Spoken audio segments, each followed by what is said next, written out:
तो सभी लोगों का वेलकम करते हैं हम ड्रीम जेआरएफ क्लासेस में। तो आज जो हमारा टॉपिक होने वाला है वो क्या होने वाला है, वो आपका फॉरेंसिक बायोलॉजी का जो पेपर है उसकी यूनिट 4 का सबसे पहला टॉपिक होने वाला है फॉरेंसिक टॉक्सिकोलॉजी, है ना। फॉरेंसिक टॉक्सिकोलॉजी आप सभी ने सिलेबस देखा है।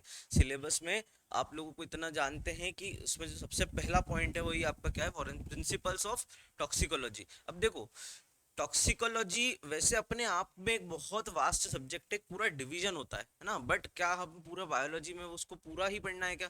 तो नहीं, हमें पूरा नहीं पढ़ना। हमें बहुत एक उतना लेवल तक का ही पढ़ना है जितने में हमारी लगभग सारी चीजें जहां से पॉसिबल क्वेश्चंस हो वो बन पाए। ठीक है, अब ये वाला जो सेशन होने वाला है ये आपका फॉरेंसिक केमिस्ट्री और फॉरेंसिक बायोलॉजी दोनों के ही स्टूडेंट के लिए अच्छा होने वाला है और दोनों के ही स्टूडेंट के लिए फायदेमंद होने वाला है। तो मैं अपेक्षा करूंगा कि सभी लोग इसको देखें और इस वीडियो को शेयर कर दीजिएगा जब भी ये अपलोड हो, है ना। इसको शेयर कर देना अगर आप लोगों को सेशन पसंद आता है तो। चलो हम शुरू कर देते हैं, डायरेक्ट सीधे मुद्दे पे आते हैं कि व्हाट इज टॉक्सिकोलॉजी, है ना। अच्छा हाँ, सबसे पहले मैंने एक क्वेश्चन दिया था कल आप लोगों को ग्रुप में, जिसमें मैंने पूछा था who is the father of toxicology. तो उसका आंसर था पैरासेल्सस। हाँ, पैरासेल्सस ये है फादर ऑफ टॉक्सिकोलॉजी, है ना। फादर ऑफ टॉक्सिकोलॉजी है। अभी इनके बारे में और डिटेल में हम आज पढ़ेंगे, पूरा सेशन में हम यही सब चीजें कवर करेंगे। क्या कवर करने वाले हैं वो भी बता देता हूँ। इन्होंने एक बहुत ही फेमस कोड दिया था जिसके ऊपर आप देखो तो टॉक्सिकोलॉजी का बेस है ना। जो कोड क्या था? All substance are poisons, only the dose make a thing not a poison, है ना। वैसे छोटी सी बात है बट अगर इसका सार समझोगे आप ना तो ये बहुत बड़ी बात कहती है अपने आप में। मतलब हर एक पदार्थ विषय, हर एक सब्सटेंस क्या है, पॉइजन है। पर कब पॉइजन है? जब आप उसको एक ऐसी मात्रा में लेते हो जो कि उसका नेचर पॉइजनस कर देती है।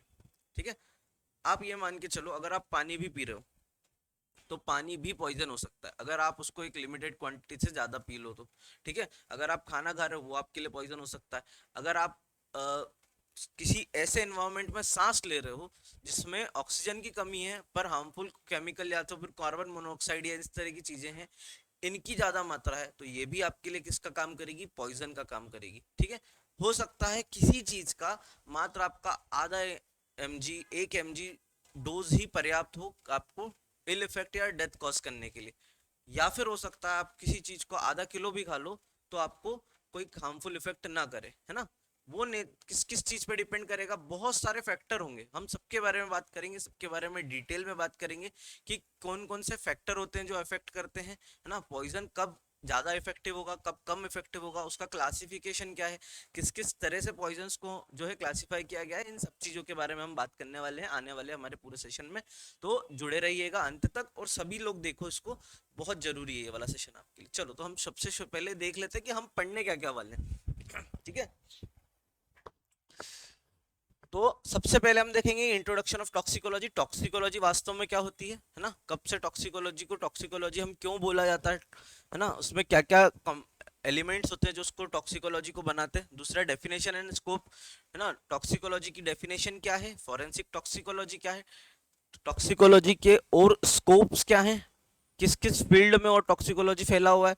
उसके बाद हिस्ट्री, ये बहुत जरूरी पार्ट है, यहाँ से एक या एक आध क्वेश्चन आपका बन सकता है क्योंकि अगर हिस्ट्री वाला पोर्शन से आपका क्वेश्चन आया तो ये हिस्ट्री शायद ऐसी है, वैसे तो अवेलेबल है बट कई सारी बुक्स में अवेलेबल नहीं होती हिस्ट्री, है ना। तो आप लोग थोड़ा सा इस पोर्शन को भी ध्यान से देखते हुए चलना और नोट्स बनाते हुए चलना साथ साथ, है ना।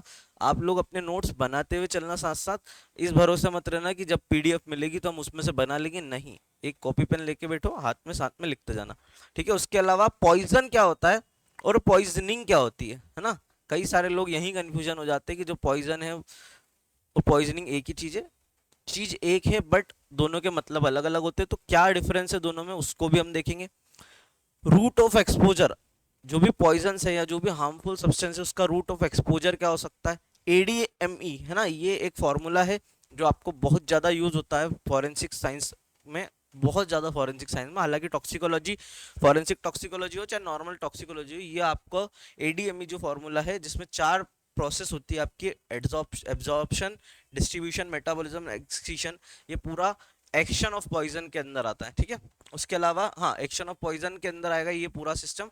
और एक्शन ऑफ पॉइजन मतलब पॉइजन क्या क्या एक्शन कर सकता है, किस जगह पे इम्पेक्ट करेगा, क्या करेगा, ठीक है। Factor modifying action of poisoning, है ना।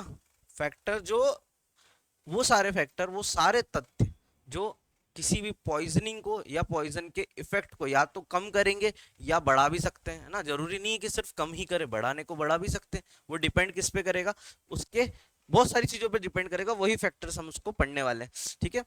उसके अलावा डोज रिस्पॉन्स रिलेशनशिप क्या होता है, ये एक इंपॉर्टेंट रिलेशनशिप है ना। आप लोगों को बहुत कम बुक्स में मिलेगा ये भी, तो इसको भी थोड़ा सा देखना आप लोग। उसके अलावा इंपॉर्टेंट टर्मिनोलॉजी जो होती है टॉक्सिकोलॉजी की, हम उसके बारे में बात करेंगे। कुछ यहाँ लिखी है, कुछ नहीं है, वो हम आगे जब पढ़ते जाएंगे तो उसको कंटिन्यू करते जाएंगे। अब अच्छा देखो, मैं आप लोगों से, खासकर जो ये लोग यूट्यूब से जुड़ने वाले हैं हम लोगों के साथ, उन लोगों से मैं एक चीज़ पूछना चाहूँगा कि भैया, जरूरी नहीं है आप हमसे ही पढ़ रहे हो, है ना। क्योंकि हम वैसे भी फॉरेंसिक केमिस्ट्री की अगर जो स्टूडेंट है वो हमसे, तो हम उसके लिए कोई बैच रन नहीं कर रहे हैं।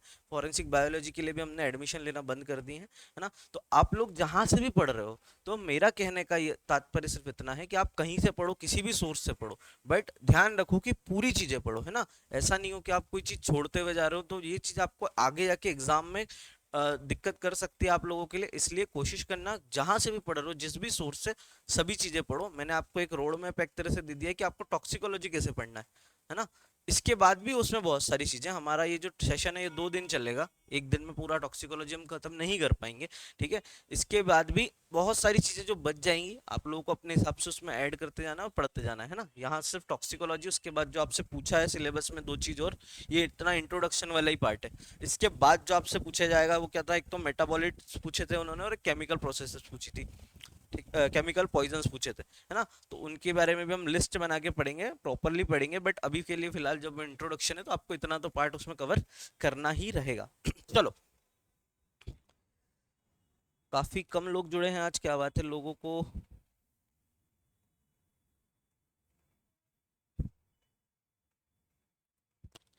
चलो कोई बात नहीं, है ना। अ, हाँ, तो सबसे पहले हम आते हैं टॉक्सिकोलॉजी के इंट्रोडक्शन पे। टॉक्सिकोलॉजी होती क्या है। अब देखो, सबसे पहले तो ये देखो कि अगर हम टॉक्सिकोलॉजी अगर वर्ड पढ़ रहे हैं, तो टॉक्सिकोलॉजी वर्ड आया कहाँ से, तो हम सबसे पहले यही आ जाते हैं कि टॉक्सिकोलॉजी तो वर्ड है, ये कहाँ से, दो एंशियंट ग्रीक वर्ड है, ठीक है। लैटिन नहीं है, जो हमारा फॉरेंसिक वर्ड था वो लैटिन वर्ड था, ये वाला कौन सा है, ग्रीक वर्ड है। तो 2 एंशियंट ग्रीक वर्ड से आया है, जिसमें पहला वर्ड क्या है, टॉक्सिकॉन, ठीक है। पहला शब्द क्या है, टॉक्सिकॉन। और दूसरा क्या है हमारा, लॉजी, ना, लोगस, जिसका मतलब होता है स्टडी। चलो, तो टॉक्सिकॉन जो होता है, इसको हम वैसे या तो देखें तो पॉइजन भी कह सकते हैं, बट इसका स्पेसिफिक जो मीनिंग होता है, स्पेसिफाइड जो मीनिंग होता है, वो होता है पॉइजनस। हाँ, एंशियंट एंशियंट ग्रीन टाइम्स में क्या होता था, एरोज आपने देखा, एरोहेड, मैं बना के ही बता देता हूँ।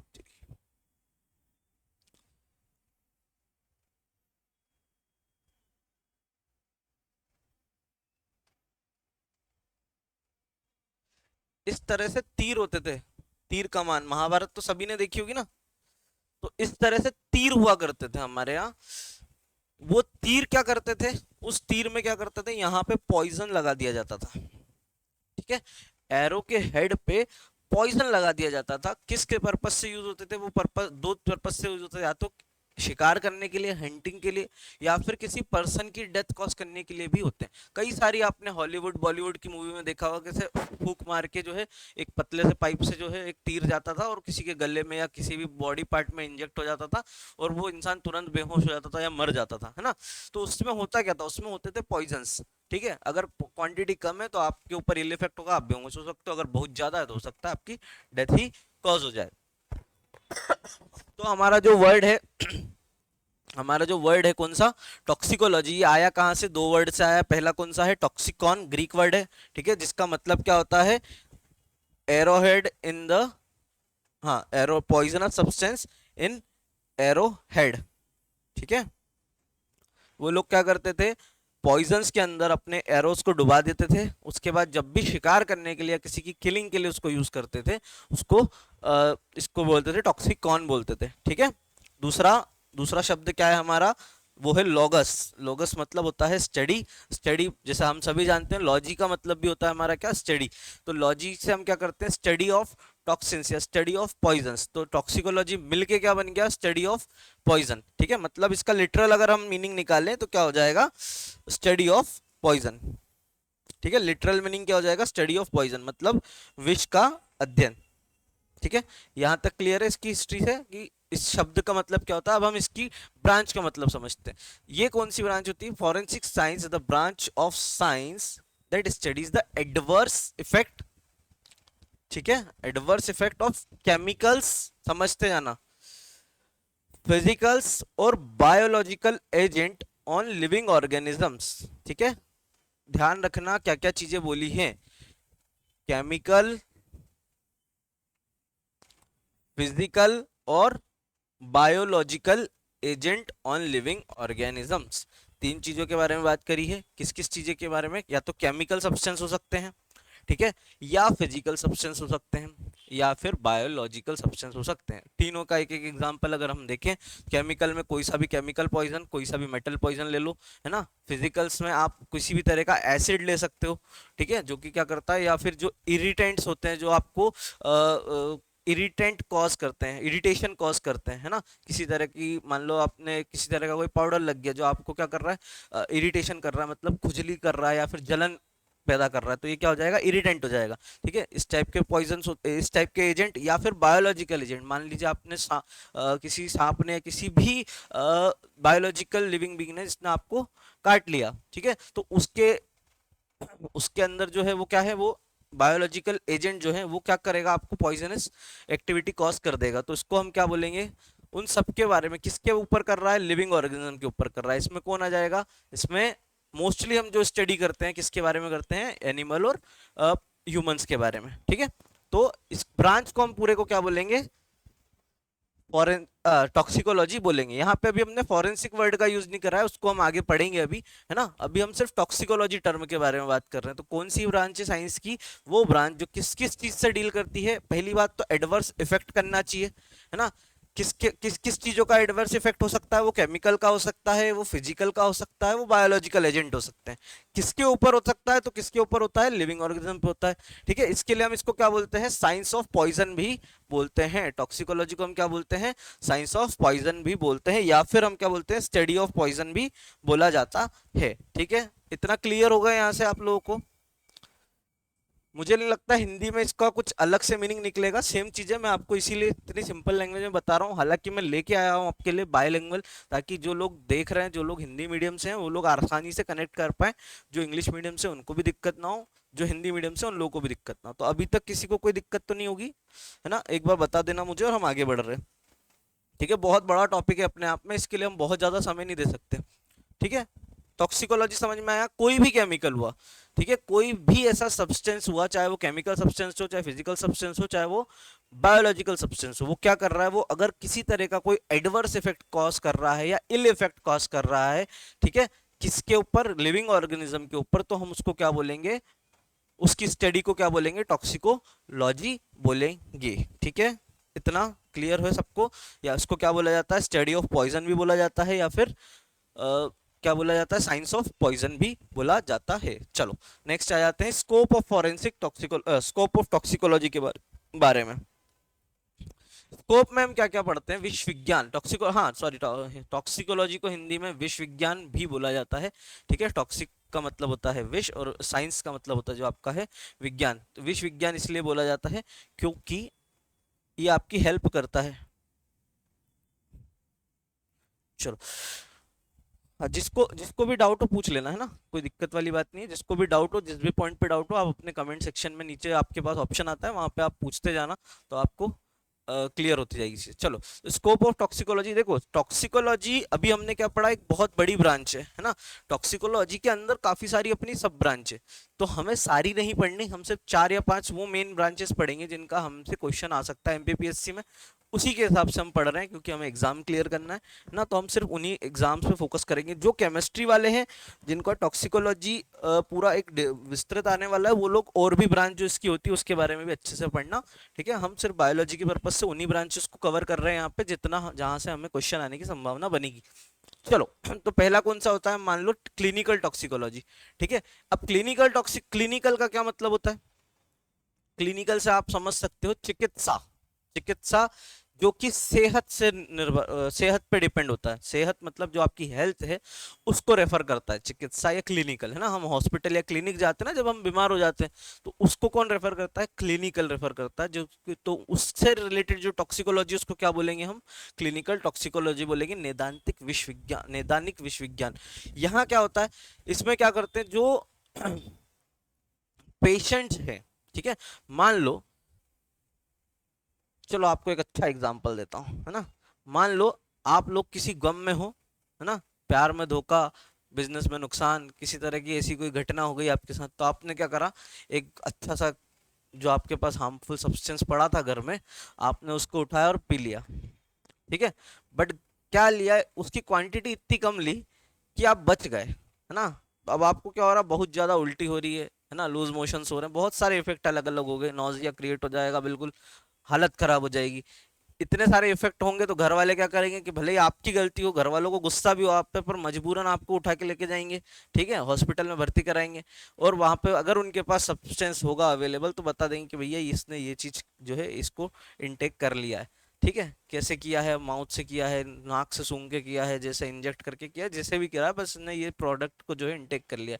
अब वहां पे किसका रोल होगा, वहां पे क्लिनिकल टॉक्सिकोलॉजी का रोल हो जाएगा कि आपका ट्रीटमेंट कैसे करना है। ठीक है, तो उसके लिए पहले क्या करना पड़ेगा, उनको ये चीज चेक करनी पड़ेगी कि आपने जो भी हार्मफुल सब्सटेंस लिया है, जो भी पॉइजन आपने लिया है वो कौन सा पॉइजन है।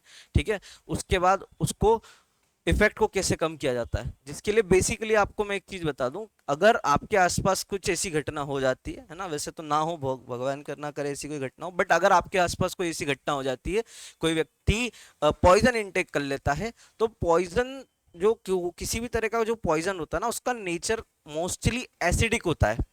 ठीक है, उसकी पीएच वैल्यू बहुत कम होती है, वो अंदर क्या करता है, शरीर के अंदर जाके क्या करेगा, वो पूरा आपके शरीर को, मतलब जो आपके इंटेस्टाइन है उसको, या आपके स्टमक की जो वॉल्स है उसको क्या करेगा, डिग्रेड करने की कोशिश करेगा, जला देगा। ठीक है, तो आप लोगों के लिए जो सबसे पहला एक्शन होता है वो क्या कर सकता है, आप उसको एल्कलाइन कोई भी चीज दे दो, जिसकी वजह से क्या हो, उसका नेचर इम्पैक्ट कम हो जाए और वो न्यूट्रल हो जाए, है ना, एसिड जो है वो न्यूट्रल हो जाए। तो आपने देखा होगा कभी भी अगर किसी व्यक्ति को हॉस्पिटल लाया जाता है दौड़ा दौड़ा के कि भैया इसने जहर खा लिया, जहर खा लिया, चूहे मार खा ली, सल्फास पी लिया, फिनाइल पी लिया, जो भी कर लिया, तो वो डॉक्टर क्या करते हैं, डॉक्टर उसको उल्टी कराने की कोशिश करते हैं। मतलब पहली बात तो बाहर निकल जाए, ठीक है, ये ट्रीटमेंट है, क्योंकि क्योंकि जब तक वो चीज बाहर नहीं निकलेगी तब तक अपना इफेक्ट कॉज करती रहेगी। ठीक है, या तो बाहर निकल जाए, और या तो फिर क्या करेंगे, उसको उसको कोई ऐसे अल्कलाइन सब्सटेंस देंगे, चाहे आप उसको नमक घोल के दे दो। ठीक है, तो क्या होगा, जैसे ही वो अंदर जाएगा तो उसका नेचर क्या है, वो डाइल्यूट होना शुरू हो जाएगा, तो उसका इम्पैक्ट धीरे धीरे कम हो जाएगा, और जैसे ही इम्पैक्ट कम होगा तो उसका ट्रीटमेंट आसानी से हो जाएगा। तो ये सारी चीजें किस में आती हैं, ये सारी चीजें आती हैं आपकी टॉक्सिकोलॉजी में, कि क्या, कि जो आपको पॉइजन ओवरडोज है, या फिर किसी को अगर जहर दिया गया, या तो खुद ने लिया या कोई दे सकता है ना, हो सकता है मैं पकड़ के पिला दूं, अच्छा नहीं पढ़ रहे हो आप तो गुस्से में, तो अगर मैंने ऐसा कर दिया तो उसका ट्रीटमेंट कैसे होगा, ये सब किस में आएगा, ये आएगा आपका क्लिनिकल टॉक्सिकोलॉजी में। ठीक है, दूसरी क्या आती है आपकी, हाँ, ये इसमें किसी को कोई डाउट है क्या, हो तो अभी पूछ लो भैया, कि क्लिनिकल टॉक्सिकोलॉजी में किसी को डाउट है, नहीं है तो एक कोई भी एक दो या एक या दो लोग कमेंट करके एक बार बता दो कि हाँ कोई डाउट नहीं है। ठीक है, चलो, अ, दूसरा आता है हमारा इन्वायरमेंटल टॉक्सिकोलॉजी। ठीक है, इसमें हम क्या करते हैं, इन्वायरमेंटल टॉक्सिकोलॉजी में हम इम्पैक्ट, पॉल्यूटेंट का जो इम्पैक्ट है इकोसिस्टम और वाइल्ड लाइफ पे, उसकी स्टडी करते हैं। आज के समय में जब हम मॉडर्न टाइम में जब जी रहे हैं, तो हम देखते हैं हमारे आसपास इतना ज़्यादा पॉल्यूशन है, इतने सारे सब्सटेंस होते हैं। आप अगर किसी भी नदी का पानी पीने जाओगे तो उसमें आप देखोगे इतनी ज़्यादा खबरें आती है कि भाई इस फैक्ट्री ने अपना जो है सारा केमिकल वेस्ट नदी में डाल दिया। तो उसकी स्टडी, मतलब वो पूरा क्या है, हमारा इकोसिस्टम है, तो उसकी स्टडी, उसमें जो पॉल्यूटेंट है उनकी स्टडी, उसके इम्पैक्ट की स्टडी, उसके हार्मफुल इफेक्ट की स्टडी, सब चीज़ किस में आएगी, ये आपकी आएगी इन्वायरमेंटल टॉक्सिकोलॉजी के अंदर। नो सर, क्लियर है, चलो ठीक है ना। ये आपकी किसके अंदर आएगी, इन्वायरमेंटल इकोलॉजी के अंदर। अब इसके साथ क्या आता है, इसमें वाइल्ड लाइफ के ऊपर अगर जो इम्पैक्ट हो रहा है किसी भी पॉल्यूटेंट का, किसी भी पॉल्यूटेंट सब्सटेंस का। पॉल्यूटेंट क्या होते हैं, जो पॉल्यूशन कॉज करते हैं, वो सारे सब्सटेंस क्या कहलाए जाएंगे, पॉल्यूटेंट कहलाए जाएंगे। आपने बेसिक जब इन्वायरमेंट पढ़ा होगा 9th-10th क्लास में, तब आपने ये चीजें पढ़ी होगी कि पॉल्यूटेंट क्या होते हैं, है ना। ये भी क्वेश्चन आ सकता है, हाँ वैसे हाँ मैं बता दूं आपको, ये भी क्वेश्चन आ सकता है कि पॉल्यूटेंट क्या होते हैं। तो ध्यान रखना, जो भी कंपाउंड कॉम्प्लेक्स सब्सटेंस जो पॉल्यूशन कॉज करते हैं उसको हम पॉल्यूटेंट बोलते हैं, ठीक है। और जो हम फॉरेंसिक इन्वायरमेंटल टॉक्सिकोलॉजी में किसकी स्टडी करते हैं, हम करते हैं impact of pollutant on ecosystem and wild life. मतलब जो हमारा इकोसिस्टम, परिस्थिति तंत्र जिसको हम बोलते हैं हिंदी में, या फिर जो हमारा वन्य जीव है ना, उनके ऊपर जो प्रदूषक होते हैं, मतलब जो पॉल्यूटेंट होते हैं, उनका क्या इम्पैक्ट हो रहा है, उसकी स्टडी हम किस में करते हैं, एनवायरमेंटल टॉक्सिकोलॉजी में ना। तो ये भी मेरे ख्याल से ठीक ठाक आप लोगों को समझ में आ गया होगा। क्या बात है भैया, नंबर बढ़ रहा है स्टूडेंट का, बहुत अच्छी बात है। चलो लाइव जुड़ोगे तो अच्छा लगेगा आप लोगों को भी, थोड़ा सा हमको भी अच्छा लगता है कि हाँ आप लोग लाइव पढ़ रहे हो। चलो तीसरा क्या है हमारा, रेगुलेटरी टॉक्सिकोलॉजी, ठीक है। रेगुलेटरी टॉक्सिकोलॉजी का मतलब होता है नियामक विशेषज्ञ। अच्छा यहाँ पे आपने देखा होगा कभी भी आप किसी खाने के पैकेट को मान लो, है ना, उसके ऊपर काफी सारी डिटेल्स होती हैं, ठीक है। या फिर अगर आपने किसी दवाई देखी होगी, कोई सा आपने अगर पेस्टिसाइड या इंसेक्टिसाइड देखा होगा, तो उसके पीछे उसके कंटेंट्स लिखे होते हैं, ठीक है, कि इसमें इतनी मात्रा में ये है, इसमें इतनी मात्रा में ये है, इसमें इतनी मात्रा में ये है। तो ये क्यों लिखे होते हैं, क्या जरूरत है उसको लिखने की, ताकि जो व्यक्ति इसको कंज्यूम कर रहा है वो ये पता लगा सके कि वो जो जो चीज कंज्यूम कर रहा है उसमें क्या कोई टॉक्सिकोलॉजिकल चीज है क्या, या ऐसी कोई चीज है क्या जो उसकी हेल्थ पे इफेक्ट कर सकती हो, है ना। तो ये सब चीजों के बारे में रूल्स एंड रेगुलेशन बनाने की को क्या बोलते हैं हम, रेगुलेटरी टॉक्सिकोलॉजी। ये क्या करता है, deciding safety standard of for foods, drugs and cosmetics. बहुत आसानी से समझ में आएगा ये वाला पॉइंट आपको। मान लो आप कुछ भी खाना खाने जा रहे हो, तो उसमें कौन सी चीज कितनी होनी चाहिए, कौन सा केमिकल कितना होना चाहिए, कौन सी चीज की मात्रा कितनी ज्यादा से कितने अमाउंट से ज्यादा नहीं हो सकती। जैसे आज से कुछ साल पहले, लगभग 5 साल या 4 साल पहले की बात होगी, आप लोगों ने एक न्यूज बहुत ज्यादा सुनी होगी, बहुत ही ज्यादा सभी ने सुनी होगी, कि नेस्ले की जो मैगी बनाता है उसके अंदर लेड की मात्रा ज्यादा है। सुनी थी, सब लोगों ने सुनी थी नेस्ले की न्यूज, है ना। नेस्ले ने क्या उसका उसके लिए क्या हुआ था, जो हमारी इंडिया की जो रेगुलेटरी बॉडी थी, उन्होंने एक नियम बनाया था कि भाई आपकी इस एक पर्टिकुलर मात्रा से ज्यादा लेड जो होता है, क्योंकि लेड क्या करता है, पॉइजनिंग करता है ना, क्रोनिक पॉइजनिंग का भी कारण होता है लेड। मतलब अगर आप बहुत ज्यादा मात्रा में भले ही नहीं खा रहे हो उसको, पर थोड़ी थोड़ी मात्रा में अगर आप कंटिन्यू खा रहे हो, जो कि कई सारे स्टूडेंट यूज करते हैं, रेगुलर बेसिस पे यूज करते हैं मैगी को खाना, ठीक है। तो अगर वो कंटिन्यू खाते हैं तो उसमें क्या होता है, लेड की जो मात्रा है वो आपके शरीर में डिपॉजिट होता जाता है, और धीरे धीरे क्रोनिक पॉइजनिंग एक टाइप होता है पॉइजनिंग का, हम आगे पढ़ेंगे जिसको, वो कॉज करता है, जिसके वजह से बहुत ज्यादा हेल्थ के इफेक्ट हो सकते हैं किसी भी व्यक्ति के ऊपर, है ना। ये सब चीजों के बारे में बात हुई थी उस समय, ठीक है। तो वो किसका एग्जाम्पल था, वो था हमारा रेगुलेटरी टॉक्सिकोलॉजी। मतलब क्या है, हमारी जो गवर्नमेंट ऑफ इंडिया है वो रिस्पॉन्सिबल है, या किसी भी देश की गवर्नमेंट है वो रिस्पॉन्सिबल होती है क्या, किसके बारे में, हेल्थ के बारे में किसी भी व्यक्ति के, ठीक है। तो कोई भी प्रोडक्ट जो आप यूज कर रहे हो, चाहे वो खाने के लिए हो, चाहे आपके लगाने के लिए, मेकअप के ऊपर भी, भाई मान लो किसी ने ज्यादा सफेद करने के लिए, आपको बहुत ज्यादा गोरा करने के लिए आते हैं ना ब्यूटी प्रोडक्ट आते हैं, कि भाई ये वाली क्रीम आपको इतनी देर में इतना गोरा कर देगी, 10 मिनट में इंस्टेंट फेयरनेस ले आएगी, या फलाना कर देगी, बहुत सारी चीजें आती है ना। मैं उन दावों के बारे में, कंपनी के नाम के बारे में बात नहीं कर रहा, ठीक है। अगर किसी कंपनी, कोई कंपनी ऐसा दावा करती कि हाँ आप ये हमारा प्रोडक्ट लगाओ, जिससे क्या होगा, आप मुझे से आप उसको लगा के यूज करोगे 10 मिनट में चकाचक, मतलब ये जितनी मैंने लाइट लगा रखी है मेरे आसपास, इसकी वजह मैं वैसे ही चमकता, टॉर्च लाइट बन जाता और बहुत ज्यादा दिखता, ठीक है। तो लोग उसका यूज करते हैं, क्यों, वो एक प्रमोशनल स्ट्रेटेजी होती है। बट उसमें कुछ तो वो ऐसा डाल रहे होंगे ना जिसकी वजह से ये चीज कॉज हो रही हो, भाई कुछ तो इम्पेक्ट करेगा, तब तो लोग खरीदेंगे। भले ही जितना वो अपने प्रमोशनल एक्टिविटी में उसको बोल रहे हो उतना ज्यादा ना करे, बट कुछ तो करेंगे।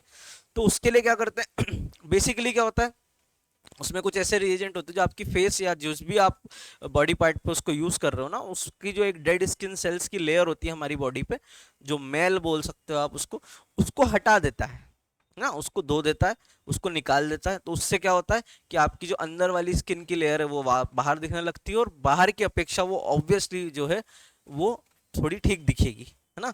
उसका एक बहुत सीधा सा एग्जांपल है, अगर आपने किसी एक बुक है उसको बहुत टाइम से नहीं खोला, जब आप उसको खोलेंगे अंदर के पेज जो है वो आपको फ्रेश दिखेंगे, उस टाइप से होता है वो भी सेम भी चीज, कि अगर आपकी डेड स्किन सेल हटेगी तो जो नई सेल जो सबसे ऊपर आ जाएगी, वो जो नई लेयर आ जाएगी वो ऑब्वियसली पहली वाली से ज्यादा ब्राइट होगी, है ना। चलो, तो इतना मुझे लगता है क्लियर होगा आपको। तो इन सब चीजों के बारे में कि कोई केमिकल ऐसा ना यूज कर दे कि भाई पूरी चमड़ी ही जला दे, है ना। अभी हुआ था इंदौर में ही एक केस हुआ था, कुछ महीनों पहले की बात है, या शायद एक साल 1.5 साल हो गया उस बात को, कि एक सैलून वाले ने क्या करा, एक नया उसके पास कस्टमर आया, उसने कहा भैया मैं आपका वो कर देता हूँ, क्या बोलते हो मुंह पे लगाते हैं उसको, लंबा चौड़ा 2-3 घंटे का प्रोसेस होता है वो, मुझे ध्यान नहीं आ रहा। अ, अरे सन से क्या होती है, कोई बताएगा मेरे को, ध्यान नहीं आ रहा वो टर्म, ध्यान नहीं आ रहा वो, जिससे वो 2-1-1.5 घंटे तक कुछ को 2-3-4 बार चीजें लगाते हैं और उसके बाद सफेद हो जाता है इंसान, ऐसा क्लेम करते हैं वो। किसी को पता है क्या क्या बोलते हैं उसको? मेरे को वो टर्म याद नहीं आ रही, वो क्या होता है, सनलाइट से हमें क्या हो जाता है। हाँ ब्लीच, नहीं ब्लीच तो है, ब्लीच नहीं, ब्लीच तो होता है, ब्लीच तो आपको कलर चेंज करता है, वो नहीं वो नहीं। एक फेशियल, नहीं नहीं फेशियल भी नहीं, अरे एक और चीज होती है, टैनिंग, हाँ हाँ हाँ, ये पलक जी, टैनिंग, हाँ तो टैनिंग रिमूव कर रहा था वो उसकी, है ना। वो उसकी लड़के की कुछ थी भाई, मिलने जा रहा था गर्लफ्रेंड वगैरह से, पूरी स्टोरी, खैर वो अलग है, उसका मामला नहीं है, हमारा ये है कि वो टैनिंग वगैरह, उसने बोला कि आपकी टैनिंग बहुत हो गई है, आपको बिल्कुल काला काला चेहरा हो रहा है, हम टैनिंग रिमूव करेंगे। तो उन्होंने क्या करा, बढ़िया उसको, जो उसके पास नए केमिकल्स आए थे या जो नए प्रोडक्ट आए थे वो उसने उसकी स्किन पे यूज करे, तो उसकी स्किन ही उतर गई, मतलब लेयर उतरनी चाहिए पर स्किन ही उतर गई, मतलब इतना ज्यादा इम्पैक्ट कर दिया उस चीज ने उसकी स्किन पे कि वो स्किन ही निकल गई उसमें से, है ना। अब वो फिर बाद में उस पर क्लेम हुआ कि एक्सपायर प्रोडक्ट थे या फिर इसकी स्किन सेंसिटिव थी, वो पूरा उस पर मैटर चला। बट उन सब चीजों के लिए कि हर कोई ये ना करने लगे कि भाई अपना प्रोडक्ट अच्छा दिखाने के लिए केमिकल उसने इतने ज्यादा डाल दिए कि आपकी चीजें ही खराब हो जाए, है ना। तो उस सब के बारे में रेगुलेशन बनाने का काम कौन करता है? रेगुलेटरी टॉक्सिकोलॉजी करती है, ठीक है। किस किस चीजों में बेसिकली, किस किस चीजों में करती है? फूड के लिए एफएसएसएआई है हमारी, जो क्या करती है, मॉनिटरिंग करती है फूड स्टैंडर्ड्स की, सेफ्टी का, ठीक है। उसके अलावा हमारा ड्रग्स के बारे में हमारा एनडीपीएस जो डिवीजन होता है वो मॉनिटरिंग करता है। उसके अलावा कॉस्मेटिक्स के लिए हमारा एफडीए है, ये डिसाइड करता है, ठीक है। तो ये सब लोग मिलके क्या करते हैं, ये रेगुलेटरी बॉडीज क्या करती है, रूल्स एंड रेगुलेशन बनाती है कि आप कितनी मात्रा में किस केमिकल का इम्पैक्ट यूज करते हो, और उससे किसी की हेल्थ पे या किसी के किसी भी व्यक्ति के ऊपर क्या इम्पैक्ट पड़ सकता है, चाहे वो इंस्टेंट हो चाहे फिर वो लॉन्ग टर्म में भी क्यों ना, उसके बारे में प्रॉपर स्टडी और रिसर्च करने के बाद ही उनको अप्रूव किया जाता है प्रोडक्ट को। इसीलिए बहुत ज्यादा इंपॉर्टेंट हो जाता है, ठीक है। फॉरेंसिक साइंस में केस आते भी हैं, जो मैंने आपको दोनों केस बताया ना, एक तो मैंने आपको नेस्ले वाला बताया, वो भी फॉरेंसिक साइंस लैब से ही पास होकर फिर उसको रिपोर्ट मिली थी। दूसरा मैंने जो आपको ये मैंने बताया इंदौर का, इसका भी रिपोर्ट जो है एफएसएल में जाके और फिर उन्होंने वहां पे चेक करवाया था, हालांकि वो उसकी व्यक्ति की स्किन का कुछ मामला था, इस वजह से ऐसा दिक्कत आई थी। प्रोडक्ट को तो अब पता नहीं सच क्या था, बट बताया गया कि भाई वो स्किन सेंसिटिव थी, वो प्रोडक्ट के लायक नहीं थी, इसलिए उसको इतनी दिक्कत हुई। चलो, अब हम आ जाते हैं ऑक्यूपेशनल टॉक्सिकोलॉजी के ऊपर। हाँ, मैं आप लोगों को एक चीज और बता दूं, हो सकता है आप लोगों ने ये सारी चीजें पढ़ रखी हो सकता है आप लोगों के लिए कोई चीज नई ना हो। अगर नहीं है तो आप थोड़ा सा उसको फास्ट फॉरवर्ड कर लेना, जो रिकॉर्डेड वीडियो रहे उसमें आप उसको थोड़ा सा स्पीड में बढ़ा लेना और आगे बढ़ जाना, आगे भी बहुत सारी चीजें आप लोगों के काम की आ जाएंगी, ठीक है। चलो, ऑक्यूपेशनल टॉक्सिकोलॉजी क्या होती है? देखो, मान लो आप किसी ऐसी जगह पे काम कर रहे हो जहां पे आसपास इंपैक्ट होता है किस चीज का, हार्मफुल केमिकल सब्सटेंस का। जैसे अगर हम कहीं का एग्जांपल लें तो हम एग्जांपल ले सकते हैं अपने इंदौर में एक एरिया है पीतमपुर का, है ना, महू और पीतमपुर वाला जो एरिया, वहां पे कई सारी फैक्ट्रीज हैं, ठीक है। उन फैक्ट्रीज में क्या होता है, अलग अलग तरीके प्रोडक्ट बनते हैं, कुछ प्लास्टिक के प्रोडक्ट बनते हैं, कुछ केमिकल प्रोडक्ट बनते हैं, इंसेक्टिसाइड भी बनते हैं, पेस्टिसाइड बनते हैं, फार्मास्यूटिकल इंडस्ट्री जिसमें क्या होता है डेली केमिकल्स का ही यूज होता है। तो उसके अंदर जो लोग काम करते हैं, है ना भाई, सारा काम मशीनें तो करती नहीं है, उसके अंदर जो लोग काम कर रहे हैं, जब आप 24 घंटे केमिकल्स के बीच में या फिर जो भी आपका ड्यूटी टाइम है 7 या 8 घंटे आप एक्सपोजर में हो किसके, केमिकल्स के, या फिर कोई व्यक्ति जो वुडन का काम करता है तो वो किस के एक्सपोजर में, जब उस वुडन के पार्टिकल्स रहेंगे, है ना, जब आप उसकी वुडन की कटाई करते हो या छिलाई करते हो, जो भी काम करते हो, तो उससे क्या होता है कि उसके जो पार्टिकल्स होते हैं वो इम्पेक्ट करते हैं, किस पे इम्पेक्ट करते हैं, आपके सब्सटेंस पे, या फिर आप मान लो कोई फाइबर वाला या ग्लास वाला है वो काम कर रहा है, तो ग्लास की डस्ट जो होती है वो धीरे धीरे करके अंदर शरीर के अंदर जाने लगती है, और वो क्या करती है, इंटरनली डैमेज कर देती है टिश्यूज को या ऑर्गन्स को डैमेज कर देती है, बहुत ज्यादा हार्मफुल इम्पैक्ट कॉज हो जाता है। ठीक है, तो इस तरह की जो हमारी ऑक्यूपेशनल टॉक्सिकोलॉजी किस चीज से डील करती है, ये डील करती है जो प्रिंसिपल्स होते हैं to identify, evaluate and manage the chemical and biological hazards encountered in the workplace. मतलब क्या हिंदी में हिंदी में देख लो एक बार इसको, व्यवसायिक विश्व विज्ञान, ऑक्यूपेशनल टॉक्सिकोलॉजी क्या बोलते हैं, व्यवसायिक विश्व विज्ञान कार्य स्तर पर, है ना, जहां भी आप जिस भी एरिया में लोग कार्य कर रहे हैं उस जगह पर क्या कर रहे हैं, उत्पन्न होने वाले रासायनिक और जैविक, ठीक है, जरूरी नहीं है रासायनिक ही हो, सिर्फ केमिकल, मैंने बताया ना फार्मास्यूटिकल इंडस्ट्री होता है या फिर लेबोरेटरीज होती हैं, उसमें कई तरह से केमिकल्स जो होते हैं, जैसे अभी हमारा पूरा कोविड फैल गया इसी चक्कर में, है ना। भाई क्या हो रहा था वहां पे, वही तो हो रहा था, वर्क प्लेस पे किसी साइंटिस्ट को इन्फेक्शन हुआ उससे, जो कि स्टोरी हमें बताई गई, सच क्या है जान करके फैलाया बिना जान के, जो भी था, बट स्टोरी जो है उसके हिसाब से कि भाई एक आपका एक रिसर्च चल रही थी, उस रिसर्च के इम्पैक्ट के तो पहले एक ही व्यक्ति को फैला, उसी लैब से दूसरे लोगों तक फैला, और उसकी वजह से पूरे दुनिया को फैल गया, है ना। तो ये क्या किस में आ जाएगा, आपके बायोलॉजिकल हैजार्ड्स में आ जाएगा। और केमिकल हैजार्ड जैसे मैंने बताया कि ग्लास फ्रेगमेंट जा रहे हैं, आसपास जो दवाइयां बन रही हैं, आपकी ड्रग्स बन रहे हैं, जो भी चीजें बन रही हैं, उनका इम्पैक्ट आपके ऊपर हो रहा है, क्योंकि आप उस केमिकल फैक्ट्री में या उस फैक्ट्री में फिजिकल जहां पे चीजें हो रही हैं उसके उसी इन्वायरमेंट में हो, है ना। तो उस सब चीजों के बारे में क्या करना, उनको आइडेंटिफाई करना, उसको इवेल्युएट करना और मैनेज करना। ठीक है, सभी चीजों का काम कौन करेगा, हमारी किस में होगा, ऑक्यूपेशनल टॉक्सिकोलॉजी के अंदर होता है। ठीक है, ठीक है भैया, यहां तक चार हमारी, अभी तक हमने चार तरह की टॉक्सिकोलॉजी पढ़ी, पहली पढ़ी क्लिनिकल, दूसरी पढ़ी हमने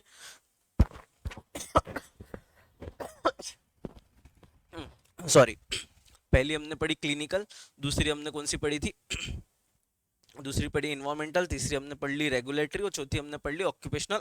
अब जो हमारा मेन टॉपिक है जिससे हमें बहुत ज़्यादा मतलब है और जहां से अब हम आगे इसको कंटिन्यू बहुत तेजी से करने वाले हैं, वो क्या है, हमारा फॉरेंसिक टॉक्सिकोलॉजी। अभी तक किसी को कोई डाउट, समस्या, प्रॉब्लम तो नहीं है? अगर है तो अभी बता दो, क्योंकि बहुत ज़्यादा दिक्कत ना हो फिर आपको लास्ट में, है ना। अगर अभी भी है किसी को तो बता दो भैया। वैसे तो नहीं है, नहीं है, नहीं है, चलो नहीं है तो बहुत अच्छी बात है। चलो हम आ जाते हैं फॉरेंसिक टॉक्सिकोलॉजी पे। तो सबसे पहले इसमें हम जब करेंगे, जो हम हमेशा करते हैं, क्या करेंगे, दोनों शब्दों को तोड़ दो। तो दोनों शब्दों को तोड़ने से हमें क्या मिले, दो शब्द मिले। पहला क्या मिला, हमें मिला पहला फॉरेंसिक शब्द मिला। अब फॉरेंसिक का मतलब कौन बताएगा मुझे, जहां लग गया फॉरेंसिक वहां आ गया क्या, जहां लगा फॉरेंसिक वहां क्या आ जाएगा,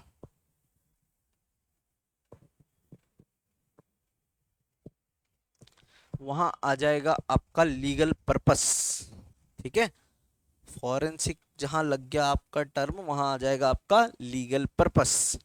ठीक है, जो लोग आंसर दे रहे हैं बहुत अच्छी बात है, जो नहीं दे रहे हैं बहुत बुरी बात है ना, देना चाहिए आपको, थोड़ा एक्टिव रहना पड़ेगा। चलो, तो फॉरेंसिक टॉक्सिकोलॉजी, तो हमने जैसे जाना, पहला हमारा टर्म है फॉरेंसिक, मतलब पहली सीधी सी बात है, अगर फॉरेंसिक की बात आ गई तो हम किस चीज के लिए करेंगे, फॉरेंसिक का इस्तेमाल हम किस चीज लिए करते हैं, हमने फॉरेंसिक साइंस की डेफिनेशन पढ़ी है ना, उसमें क्या बताया था, फॉरेंसिक का मतलब टू, पहली बात तो इन्वेस्टिगेशन में,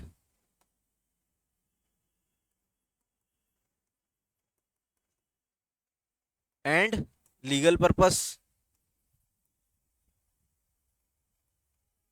फॉरेंसिक का मतलब ही होता है ना to the court, to the forum.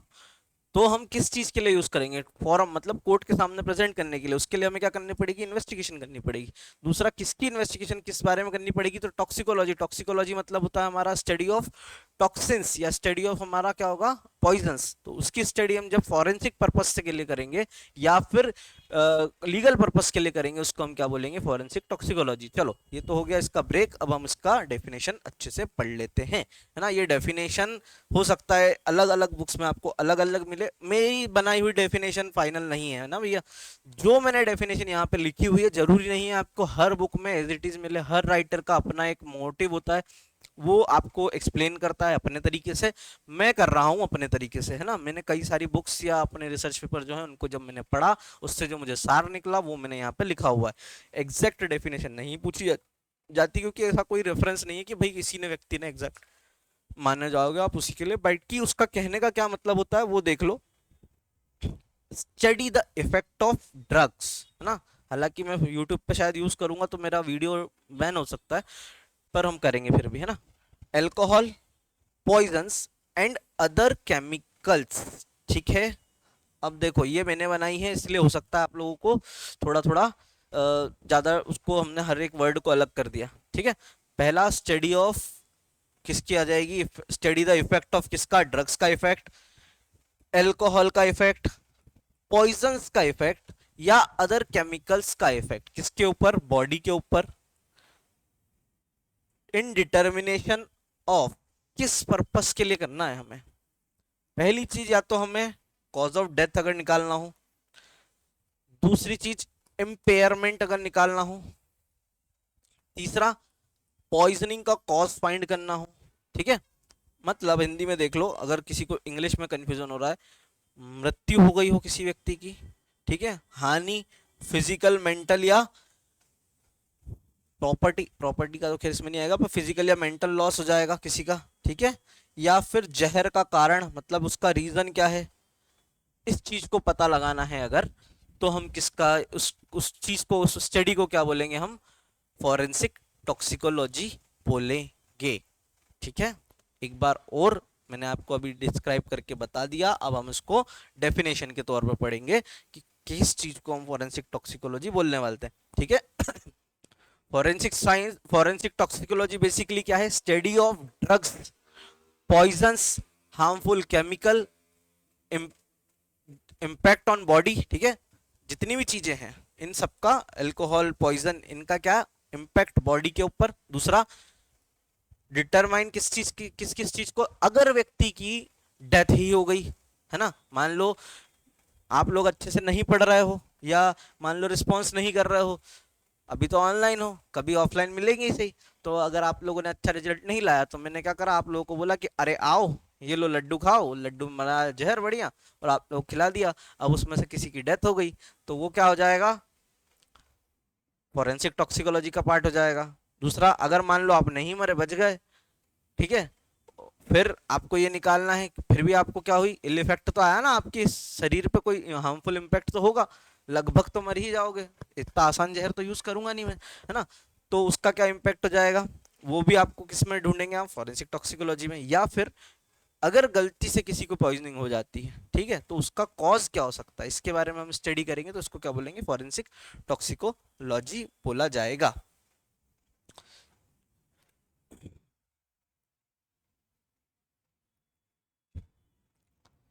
चलो, फॉरेंसिक टॉक्सिकोलॉजी में किसी को डाउट है क्या, क्या डेफिनेशन में कुछ क्लियर ना हो तो अभी पूछ लो, है ना। बेसिकली दो चीजें, फॉरेंसिक और टॉक्सिकोलॉजी। फॉरेंसिक का मतलब हम होता है लीगल पर्पस के लिए जब यूज करते हैं, मतलब अगर हमें कोई भी केमिकल या ऐसा मिलता है जिसका हमें एनालिसिस करना है और हमें किसके सामने प्रेजेंट करना है, उसको कोर्ट के सामने प्रेजेंट करना है, ठीक है, उसका रिजल्ट हमें कोर्ट के सामने प्रेजेंट करना है, ये देखने के लिए कि क्या इसमें, इस प्रोडक्ट में, या ये प्रोडक्ट जो था इसने किसी व्यक्ति के ऊपर कोई हार्मफुल इफेक्ट कॉज करा, या फिर ये पॉइजन का कौन सा था, इस तरह की अगर हमें कोई डिटेल चाहिए तो हम इसकी स्टडी किस में करेंगे, फॉरेंसिक टॉक्सिकोलॉजी में करने वाले हैं, ठीक है।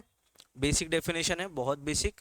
अगर फिर भी कोई दिक्कत हो तो अभी पूछ लो, या यस या नो कर दो, एक दो लोग जो भी करना चाहे कमेंट वो कर दें, भले ही सब नहीं कर रहे तो कोई दिक्कत नहीं है, बट कर दो तो मुझे क्लियर हो जाए कि हाँ आप लोगों को क्लियर हो गया। तो अब हम आगे बढ़ेंगे, इसकी हिस्ट्री जो कि बहुत इंपॉर्टेंट पार्ट करेगी, और बहुत ज़्यादा तेज हम इसमें चलेंगे, ज़्यादा आप लोगों को समझाने के लिए इसमें कुछ नहीं है, सिर्फ फैक्ट है वो आपको याद रखना है। चलो एक बार बता दो भैया, कोई दिक्कत, नो सर, चलो बहुत अच्छे, वेरी गुड, मतलब आप लोग पढ़ते जा रहे हो और सुन रहे हो मेरे ध्यान से, है ना। अब देखो, हिस्ट्री किसी भी सब्जेक्ट को पढ़ने के लिए उसकी हिस्ट्री इतनी ज़्यादा इंपॉर्टेंट होती है कि आप उसके बिना उस सब्जेक्ट को बहुत अच्छे से या टॉपिक को बहुत अच्छे से समझ नहीं सकते, है ना। हम जब देखते हैं कि टॉक्सिकोलॉजी की हिस्ट्री के बारे में हमें दो नाम मिलते हैं, पहला एक तो पैरासेल्सस मिलता है, दूसरा हमें मिलता है मैथ्यू जोसेफ और फिला, है ना। बट क्या वहीं से उन्होंने ही शुरुआत करी थी क्या टॉक्सिकोलॉजी की, क्या उसके पहले पता ही नहीं था क्या किसी को कि टॉक्सिकोलॉजी हो सकती, क्या ऐसा नहीं था। इंडिया का अगर जो आप देखोगे एडवांस इतना था इंडिया, है ना, पॉइजनिंग के, सॉरी पॉइजनिंग के नहीं, मेडिसिन के फील्ड में इतना ज़्यादा इंडिया एडवांस था, जो कि पूरे विश्व को, हम बोलते ना विश्व गुरु थे, तो वो इसी फील्ड में थे। कैसे थे, क्योंकि हमें पता था हमारे पास इतने अच्छे अच्छे वेद उपनिषद थे जहां से हमें ज्ञान था कि कौन सी चीज क्या इम्पेक्ट कर सकती है। चलो हम उसको पढ़ने जाते हैं। सबसे पहले अथर्ववेद सुना है आप लोगों ने सबने? अथर्ववेद, अथर्ववेद में कई तरह के पॉइजन्स के बारे में डिस्क्राइब है ना। उसके अलावा कल्प संहिता है ना, चिकित्सा संस्था है, या फिर उत्तर थाना, ये सब चीजें क्या है, ये सब शास्त्रों में हमारे जो है ऑलरेडी डिफाइंड है कि कौन सी चीज पॉइजन हो सकती है, किस मात्रा में वो चीज पॉइजन हो सकती है, उसको लेने से क्या इम्पैक्ट हो सकता है। तो ये ऑलरेडी हमारे शास्त्रों में पहले से डिफाइंड है ना। हमारे जो चार वेद हैं, उन चारों वेदों में से एक वेद हमारा क्या है, अथर्व वेद है, जिसमें अनेक विषयों का वर्णन मिलता है। ठीक है। तो सबसे पहले अगर हम देखें तो विष क्या हो सकता है, पॉइजन क्या हो सकता है, और उसके एंटीडोट का भी वर्णन मिलता है ना। पहली बात तो ये कि पॉइजन क्या है, दूसरा उस पॉइजन से बचोगे कैसे, प्रतिविष बोलते हैं एंटीडोट को। इसका हम पढ़ेंगे थोड़ा सा और डिटेल में आगे, है ना, लास्ट में जब हम पूरी टर्मिनोलॉजी पढ़ेंगे तब हम पढ़ेंगे एंटीडोट को भी। ठीक है। तो विष कौन सी चीज विष होगी, पहली चीज ये है ना, उसका कहाँ पे पाई जाएगी, वो उसका इलाज कैसे होगा, उसके लक्षण क्या होंगे, और उसका एंटीडोट क्या हो सकता है, पॉसिबल एंटीडोट क्या हो सकता है, इस सब के बारे में किसमें लिखा है, हमारे अथर्ववेद में ऑलरेडी लिखा है 1500 बीसी में। तब तो किसी का कोई वो नाम नो निशान ही नहीं था, पैरासेल्सस वेरासेल्सस ऑर्फिला वॉर्फिला कोई भी नहीं थे, है ना। तब से हमें पता है कि हम किस चीज को पॉइजन बोले या किस चीज को पॉइजन ना बोले। ठीक है। दूसरा, सुश्रुत संहिता। सुश्रुत संहिता भी सुनी होगी आप लोगों ने, हिस्ट्री जब हम 9th 10th में पढ़ते हैं, सुश्रुत संहिता में भी डिस्क्राइब्ड है अलग अलग तरह के पॉइजन और उसके इफेक्ट के बारे में। इसके अलावा आप लोगों ने चाणक्य का नाम सुना होगा, है ना। चाणक्य का एक अपना खुद का उन्होंने एक ग्रंथ लिखा था, अर्थशास्त्र। ठीक है। उन्होंने अपना एक ग्रंथ लिखा था, एक बुक लिखी थी अर्थशास्त्र, जिसमें उन्होंने क्या बताया था कि कैसे पॉइजन्स का यूज किया जा सकता है। ठीक है। एडमिनिस्ट्रेटिव पर्पस से, मतलब राज को शासन को चलाने के लिए, और जो दुश्मन देश के राजा हैं उनके हत्या के पर्पस से। आपने एक और टर्म सुनी होगी, विष कन्या, है ना। मतलब क्या करते थे वो, छोटे छोटे जो बच्चियां होती थी उनको छोटी छोटी मात्रा में पहले से बचपन से थोड़ी थोड़े अमाउंट में, इतना अमाउंट में जहर दिया जाता था कि वो उनका ब्लड में सर्कुलेट हो के वो, उससे उनको कोई इफेक्ट कॉज ना हो, उससे उनकी डेथ कॉज ना हो, बट उनके ब्लड में वो जो है पॉइजन वो पूरी तरीके से घुल जाए, ताकि जब उन्हें अगर वो किसी दूसरे देश के राजा के पास पहुंचाते थे उनको बड़ा करके, तो वो उनको डेथ कॉज कर सके, और या तो इन्फॉर्मेशन निकाल सके या फिर डेथ कॉज कर सके। ठीक है। तो इसके बारे में भी आप लोगों ने चाणक्य सुनी, चाणक्य के बारे में भी सुना होगा आपने। इनकी बुक थी एक अर्थशास्त्र, जिसके बारे में प्रशासनिक उपयोग, मतलब किसके बारे में राजनीतिक और प्रशासनिक उपयोग के बारे में, मतलब एडमिनिस्ट्रेटिव और केस में हमारे पॉलिटिकल यूज के बारे में। पॉइजन्स का पॉलिटिकल और एडमिनिस्ट्रेटिव यूज कर रहे हैं, बताओ, है ना। हम इतने ज्यादा एडवांस थे, ठीक है, उस समय की बात है। चलो उसके बाद हम आ जाते हैं हमारी वापस जो हमारी इंग्लिश टॉक्सिकोलॉजी, उसके ऊपर आ जाते हैं, जो कि हमें पढ़ाई गई है, जिसमें से क्वेश्चन ज्यादातर आ सकता है। तो वो क्या है, पैरासेल्सस के बारे में है। पैरासेल्सस कौन थे, पैरासेल्सस जिसके बारे में आप लोगों ने कल पढ़ा, आप लोगों ने कल आंसर भी दिया, उसके बारे में आपने बताया कि इनको क्या बोला जाता है, फादर ऑफ टॉक्सिकोलॉजी बोला जाता है। क्या बोला जाता है, फादर ऑफ टॉक्सिकोलॉजी। अब क्यों बोला जाता है, क्योंकि इन्होंने क्या दिया था, ये स्टेटमेंट दिया था कि all substance are poisons, only the dose make a thing poison और नॉट, या नॉट अ पॉइजन। ठीक है। हर एक पदार्थ जो है वो विष है, सिर्फ उसकी मात्रा यह तय करती है कि वो विष है या नहीं। ठीक है। हर एक चीज, मतलब चाहे आप पानी पियो तो भी, चाहे आप हवा लो तो भी। ठीक है। एक एक कोट है हमारे यहाँ संस्कृत में, अति सर्वता वर्जित, है ना। अति हर चीज की बुरी होती है। ठीक है। अति सर्वता वर्जित, अति हर चीज की बुरी होती है। चाहे आप पढ़ने में अति करो, चाहे आप ना पढ़ने में अति करो, है ना।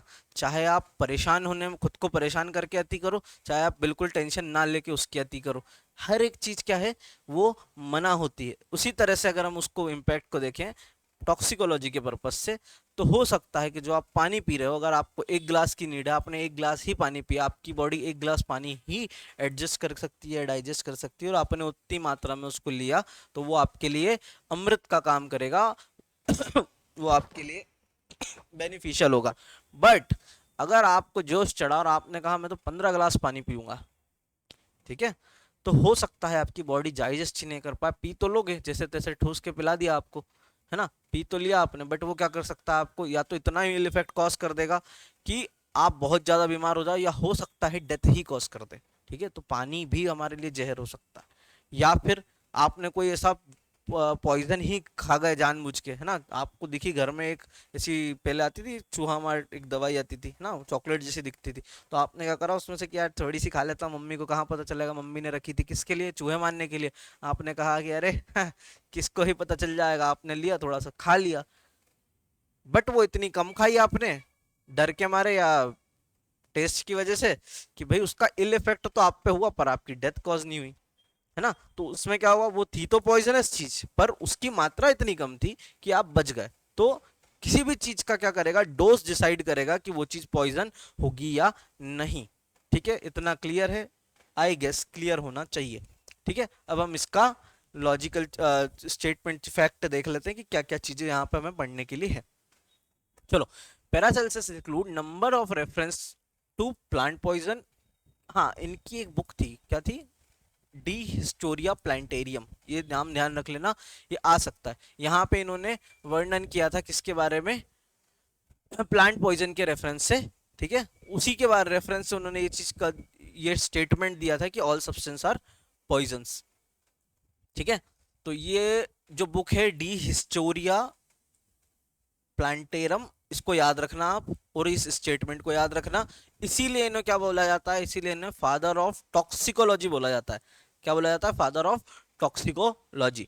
ठीक है, चलो ये हो गए फादर ऑफ टॉक्सिकोलॉजी हमारे कौन, पैरासेल्सस। कौन हो गए हमारे फादर ऑफ टॉक्सिकोलॉजी, पैरासेल्सस। इतना ठीक है आप लोगों को, कितना क्लियर है, पैरासेल्सस के बारे में कोई दिक्कत तो नहीं है अभी तक, नहीं है। चलो दूसरे, हमारे father of modern toxicology Mathieu Joseph Bonaventure Orfila, पूरा नाम है ना, मैथ्यू ऑर्फिला के नाम से फेमस है। ये हम वैसे हमने जब हमने इंट्रोडक्शन पढ़ा था, मैंने आपको टॉक्सिकोलॉजी वहां पे समझाया था, तो मैं आपको पूरी हिस्ट्री ज्योग्राफी इसकी सब समझा चुका हूँ, फिर भी हम यहाँ पे क्योंकि आगे बढ़ रहे हैं तो देख लेते हैं। इनको क्या बोला जाता है, फादर ऑफ मॉडर्न टॉक्सिकोलॉजी बोला जाता है। अब क्यों बोला जाता है, क्योंकि इन्होंने क्या करा था, एक सिस्टमेटिक, फर्स्ट सिस्टमेटिक क्लासिफिकेशन या टेक्स्ट बुक जो इन्होंने लिखी थी, जिसका नाम क्या था, अरे यार, जिसका नाम क्या था, ट्रेटे डेस पॉइजंस। ठीक है, इसको हम क्या, इसको और भी क्या बोला जाता है, एक नाम और है इस बुक का, टॉक्सिकोलॉजी जनरल, है ना, ये नाम है इनकी बुक का, ये नोट कर लो भैया। ठीक है, नोट कर लो, किस ईयर में लिखी थी, तो 1813 में लिखी थी। ठीक है, पहली बार डिटेल्ड क्लासिफिकेशन अगर किसी ने करा था पॉइजन्स का, तो किसने करा था, मैथ्यू जोसेफ बोनावेंचर ऑर्फिला, मैथ्यू ऑर्फिला जी जो थे, इन्होंने करा था। कब करा था, 1813 में। एक बुक थी, क्या नाम था उसका, ट्रेटिस दिस पॉइजन्स, या फिर क्या बोला जाता है उसको, टॉक्सिकोलॉजिकल जनरल, एक उन्होंने बुक पब्लिश की थी, जिसमें उन्होंने हर चीज बताई थी, क्लासिफिकेशन ऑफ पॉइजन्स को अच्छे से उन्होंने डिटेल में डिस्क्राइब किया था, जिसके बेस पे हम आज भी पढ़ते हैं। इसीलिए इनको क्या बोला जाता है, इसीलिए इनको बोला जाता है फादर ऑफ मॉडर्न टॉक्सिकोलॉजी। तो हमारे पास दो फादर है, मतलब सॉरी हमारे पास नहीं है, टॉक्सिकोलॉजी के पास दो फादर हैं। पहले फादर कौन है, पहले फादर हैं पैरासेल्सस, जिन्हें बोला जाता है फादर ऑफ टॉक्सिकोलॉजी। ठीक है, दूसरा हमारे कौन है, मैथ्यू जोसेफ ऑर्फिला, इन्हें फादर ऑफ मॉडर्न टॉक्सिकोलॉजी भी बोल सकते हो, फादर ऑफ फॉरेंसिक टॉक्सिकोलॉजी भी बोल सकते हो, क्योंकि इसका सबसे ज्यादा उपयोग हम कहाँ करते हैं, फॉरेंसिक टॉक्सिकोलॉजी में करते हैं, क्लासिफिकेशन ऑफ पॉइजन्स को डिटर्मिनेशन करने के लिए। इसके अलावा मैंने आपको एक कार्ल मेयर्स के बारे में बताया था, जिसने एक टेस्ट दिया था, चलो वो हम सब हम आगे देखेंगे। सॉरी, मार्श, मार्श के बारे में बताया था, जिन्होंने आर्सेनिक की पॉइजनिंग को डिटेक्ट करने के लिए मार्श टेस्ट दिया था, है ना। तो खैर वो हम हिस्ट्री में पढ़ चुके हैं, अगर आपको नहीं पढ़ा है तो एक बार वो वाला वीडियो देख लेना जो हमारा हिस्ट्री वाला है, उसमें आपको वापस समझ में आ जाएगा कि आर्सेनिक की पॉइजनिंग में और मार्श टेस्ट जो था उसका रोल क्या था। ठीक है, चलो, तो हमारी हिस्ट्री वैसे बेसिकली यहाँ पे खत्म हो चुकी है ना। अब हम आगे बढ़ेंगे नेक्स्ट वाले टॉपिक पे। अब मुझे एक बार ये चीज बता दो कि भैया अभी तक क्या किसी को ये चीज समझ में आई या कोई दिक्कत है लास्ट बार क्लियर कर दो, हमारा ये तीन चीज में से ये तीन चीज हो गई। अब हम देखेंगे पॉइजन क्या होता है, पॉइजनिंग क्या होती है ना, उसके बाद फिर उसका रूट ऑफ एक्सपोजर वगैरह वगैरह सब हम आगे पढ़ने वाले हैं। तो एक बार मुझे क्लियर करते जाओ, है ना। Yes sir, no sir, yes sir, कुछ भी कर दो पर कम से कम कर दो, तो मुझे समझ में आ जाएगा कि आप लोगों को समझ में आ चुका है और अब हम आगे बढ़ें। या फिर अगर आपका अभी भी कोई डाउट है, किसी तरह का कुछ ऐसा पॉइंट है जो आपको समझ में नहीं आया है, तो अभी बता दो। नो सर, पलक नो सर। अच्छा, आपकी तो क्लास है ना, कुछ तो भी है आपने बताया था, चलो ठीक है कोई बात नहीं, है ना। कर लेना, अगर आपका छूट जाता है तो आप बाद में इसको रिकॉर्डेड फॉर्म में देख सकते हो हमारी एप्लीकेशन पे, कोई दिक्कत नहीं है, तो आप उसको इसके आगे से कंटिन्यू कर लेना, ठीक है। चलो, अब हम मेन चीज पे आ जाते हैं। अभी तक तो हमने पढ़ लिया कि टॉक्सिकोलॉजी क्या है, फॉरेंसिक टॉक्सिकोलॉजी क्या है, फॉरेंसिक टॉक्सिकोलॉजी के टाइप क्या है, स्कोप क्या है ना, उसकी हिस्ट्री क्या है, किसने डिस्कवर करा, क्या दिया, सब बता दिया। अब हम आ जाते हैं कि क्या चीज पॉइजन है, जिस जो हम मेन चीज जिसके लिए हम यहाँ मिले हैं आप लोगों से, कि जहर क्या है ना। तो जहर तो भैया बातें भी हो सकती हैं लोगों की, है ना। हो सकता है कोई बात आपको ऐसी बुरी लग जाए जिससे आपकी फिजिकल मेंटल इफेक्ट खराब हो जाए, तो वो भी जहर हो जाएगा। पर उसको आप यहाँ क्लासिफाई नहीं कर सकते, ठीक है। उसके लिए आपको क्या करना पड़ेगा, अपना खुद का मेंटल शांति, मेंटल पीस ढूंढनी पड़ेगी। यहाँ पे हम किस चीज को करेंगे, जो भी फिजिकल सब्सटेंस होंगे या जो केमिकल सब्सटेंस या बायोलॉजिकल सब्सटेंस होंगे, हम उनकी बात करेंगे। हो सकता है किसी को मेरी बातें जहर लगती हूँ, है ना, क्योंकि मैं बोल देता हूँ कई बार ऐसी सीधी सीधी बातें जो इंसान को बुरी लग जाती। तो आप में से किसी को हो सकता है मैं कुछ ऐसा बोल दूं जिसको मेरी बात ही जहर लग जाए, पर आप उसको टॉक्सिकोलॉजी में नहीं पढ़ पाओगे, ठीक है। तो अब हम देखेंगे विष या पॉइजन बोला जाता है जिसे इंग्लिश में, वो वास्तव में है क्या। आ जाओ भैया, शुरू करते हैं, मजेदार चीज है। तो देखो, poison is the chemical substance, सबसे पहली चीज क्या है कि केमिकल सब्सटेंस है। अब बेसिकली देखा जाए तो कोई भी चीज जो है वो आप जो इनटेक कर रहे हो वो बेसिकली क्या होती है कि एक तरह केमिकल सब्सटेंस ही होती है ना। मतलब आप क्या करोगे, किसी भी केमिकल से बनी हुई चीज का, चाहे वो दवा हो, चाहे क्या, चाहे आपका किसी तरह की ड्रग्स हो, है ना, आप जब उसका इनटेक करोगे तो वो किसके फॉर्म में होता है, केमिकल के फॉर्म में ही होता है, ठीक है। तो सबसे पहली चीज क्या है, एक केमिकल सब्सटेंस दैट कॉज क्या करता है, क्या कॉज करेगा, है ना, या तो इलनेस या फिर डेथ। मैं बता चुका हूं आपको, या तो बीमार कर देगा, है ना, बहुत ज्यादा, या फिर क्या कर दे, डेथ ही कॉज कर दे, या फिर क्या करेगा, अब कहाँ कब करेगा, when it comes in contact with the body, जैसे ही बॉडी के कांटेक्ट में आएगा, आपके शरीर के किसी भी इंसान या जानवर के शरीर के कांटेक्ट में आया, तो उसने क्या करा, या तो इलनेस कॉज कर दी, किसी भी तरह का कोई भी हार्मफुल इफेक्ट कॉज कर दिया, या फिर डेथ ही कॉज कर दी। उस केमिकल सब्सटेंस को हम क्या बोलेंगे, पॉइजन बोलेंगे। उस रासायनिक पदार्थ को हम क्या बोलेंगे, विष, जहर भी बोल सकते हैं आप उसको, वो बोलेंगे, ठीक है। यहां किसी को कोई डाउट नहीं होना चाहिए। अब इसका प्रभाव या इसका इफेक्ट किस पे डिपेंड करेगा, किस चीज पे डिपेंड करेगा, सबसे पहली तो कि उसका डोज क्या है ना। हमने पढ़ा ना, पैरासेल्स ने क्या बोला कि कोई भी पदार्थ विष हो सकता है, पर निर्भर किस पे करेगा, डोज पे। तो ये उसी के ऊपर है कि भाई उस केमिकल का डोज क्या हो सकता है, उस केमिकल का डोज क्या है। दूसरा, रूट ऑफ एक्सपोजर, ये अब हम आगे पढ़ेंगे पूरा डिटेल में, बट आपको मैं एक जनरल एग्जांपल के लिए बता दूं कि भाई आपने उसको इनटेक कैसे करा है। भाई आपने, अब हमने क्या बोला कि बॉडी के कांटेक्ट में आया, तो बॉडी के कांटेक्ट में आया कैसे, भाई या तो इनहेलेशन से आया, है ना। मान लो एग्जाम्पल देता हूँ, है ना, शराब, बियर या ऐसा कोई भी चीज, या अगर वो ना लो तो सबसे बेस्ट एग्जाम्पल है, आपने पेन देखा होगा, है ना। ये तो अभी हम चलो डिजिटल बोर्ड है या हमारे पास स्टाइलस है, जो आपके टीचर्स होते हैं, जो कॉलेजेस में होते हैं ना, ब्लैक बोर्ड या व्हाइट बोर्ड होता है आजकल, जिसका नया नया कॉन्सेप्ट चल रहा है, व्हाइट बोर्ड जो होता है ना। जब आप, जो टीचर पढ़ाता है व्हाइट बोर्ड पे, तो क्या करता है, जब वो लिखते हैं तो उसके पहले उनको मार्कर खोलना पड़ता है ना, मार्कर खोलना पड़ता है, पैक रहता है, तो जैसे ही खोलेंगे तो उसमें एक हल्की सी खुशबू निकलती है, जो सीधा इम्पैक्ट करती है, इनहेल होके कहाँ जाती है, हमारे माइंड पे, नर्वस सिस्टम पे एकदम से मतलब एक वोलेटाइल नेचर का उसमें केमिकल होता है जो सीधा कहाँ जाके असर करता है, हमारे नर्वस सिस्टम पर असर करता है और एकदम से मजा ही आ जाता है ना। जो टीचर हैं वो बहुत अच्छे से समझेंगे इस बात को, या जो पढ़ाते हैं, तो वो चीज बच्चों के हाथ में नहीं देनी चाहिए, है ना। कई सारे आजकल क्या करते हैं पेरेंट्स, ये करते हैं कि बच्चों को घर में ही व्हाइट बोर्ड, बच्चों को टीचर बनाना है उनको, तो क्या करेंगे घर में ही व्हाइट बोर्ड ले आएंगे और बोलेंगे कि हाँ बेटा अब लिख के बताओ हमको। तो वो चीज़ से बचना चाहिए। और क्या करना चाहिए उसके बजाय, फिर अगर उनको देना ही है तो आप फिर वो ब्लैक बोर्ड और पट्टी पेन या चौक वगैरह है वो दे दो। थोड़ा बच्चा चौक खाएगा वो फिर भी ठीक है, बजाय इसके कि वो जो वॉलेटाइल सब्सटेंस का जो नशा उसका आदी होता जा रहा है, ठीक है। या फिर अगर आप देखो तो जो लोग शू पॉलिश करते हैं, है ना, जब वो शू पॉलिश करते हैं तो ऐसे ऐसे ऐसे इसको घिसते रहेंगे और एकदम क्या करेंगे, मतलब भले ही दूर रख के घिस रहे हो, और थोड़ी देर में क्या करेंगे धीरे धीरे घिस के उसको पास लेंगे। क्यों? क्योंकि जब वो शू पॉलिश कर रहे हैं तो उसमें एक स्मेल जनरेट होती है, वो क्या करती है आपके नर्वस सिस्टम को क्लिक करती है ना, तो उसको उसमें मजा आने लगता है।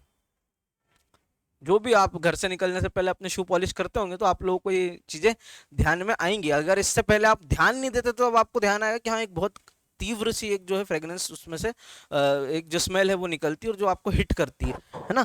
तो ये सब चीजें इस तरह से एक्सपोजर कर सकते हो, मतलब इनहेल करके एक्सपोज कर सकते हो, ठीक है। इनटेक कर सकते हो मतलब खा सकते हो आप उसको मुंह से, है ना, जैसे हम दवाई खाते हैं तो मुंह से खाते हैं, ठीक है। इंजेक्ट कर सकते हो, जिससे हमें डॉक्टर दवाई लगाते हैं या इंजेक्शन लगाते हैं उसके माध्यम से, या जो कुछ नशेड़ी लोग होते हैं वो अपने हाथ से खुद ही अपने आप को इंजेक्ट कर लेते हैं, जो भी उनको ड्रग्स इनटेक करना होता है उसको, तो वो इंजेक्ट भी कर सकते हो, ठीक है। या फिर हाँ, या फिर आपके ऊपर इरिटेंट की तरह से, मतलब आपकी स्किन के अगर ऊपर कोई केमिकल गिर गया जिससे कि कांच के टुकड़े गिर गए, है ना, तो वो भी क्या करेंगे, वो भी आपके ऊपर हार्मफुल इफेक्ट कॉज करेंगे। एसिड गिर गया, है ना, उस समय तो वो भी पॉइजन का ही काम करेगा भाई। अगर आपकी चमड़ी पे गिरा है तो वो आपके ऊपर क्या कर रहा है, हार्मफुल इफेक्ट कॉज कर रहा है ना। या फिर कोई ऐसा मिलता जुलता केमिकल, जरूरी नहीं हो एसिड, ऐसा कोई मिलता जुलता केमिकल जो जब आपके शरीर पे चिपका है तो क्या कर रहा है, उसने रैशेस क्रिएट कर दिया, कुछ भी ऐसा हार्मफुल इफेक्ट क्रिएट कर दिया जिससे कि क्या हो रहा है, आपके बॉडी को या तो इलनेस हो रही है या हो सकता है आपकी डेथ ही हो जा रही है। तो वो सब क्या है, किस चीज में आएगा,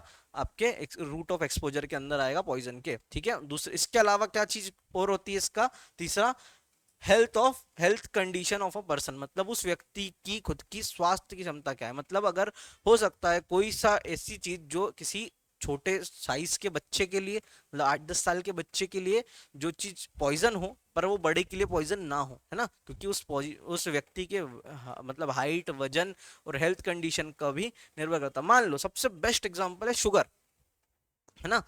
अगर किसी डायबिटीज के मरीज को आपने एक चम्मच एक गिलास में 2-4-5 चम्मच चीनी घोल के पिला दी, जबरदस्ती पिला दी, आपने कुछ नहीं करा, अपने आप मर जाएगा वो तो, है ना।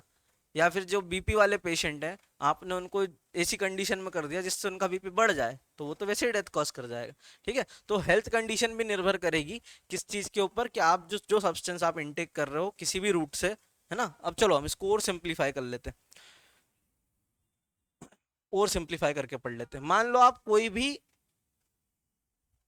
कोई भी सब्सटेंस जो टेक कर रहे हो किसी भी डोज में, जिसका कोई भी रूट ऑफ एक्सपोजर हो सकता है, चाहे आप इनहेल करके, इंजेक्ट करके, है ना, इनटेक कर रहे हो किसी भी तरह से, जो कि व्यक्ति की हेल्थ कंडीशन के ऊपर एडवर्स इफेक्ट कर रहा हो। क्या कर रहा हो, एडवर्स इफेक्ट, मतलब हार्मफुल इफेक्ट कर रहा हो, उसको हम क्या बोलेंगे, पॉइजन बोलेंगे। और ये सब क्या करेंगे, ये सब फैक्टर डिसाइड करेंगे कोई भी चीज पॉइजन होगी या नहीं होगी, ठीक है। कोई भी इतना इजी नहीं है पॉइजन समझना जितना आपको लगता है कि आपने कभी, जो लोग नहीं पढ़ रहे होंगे या जो लोग ऐसे ही पढ़ रहे होंगे थॉरोली कि हाँ यार चलो ठीक है चैट जीपीटी से पढ़ लेते हैं, जेमिनाई तो सब बता देता है, भैया सर्च करके देख लो, नहीं बता पाएगा, है ना।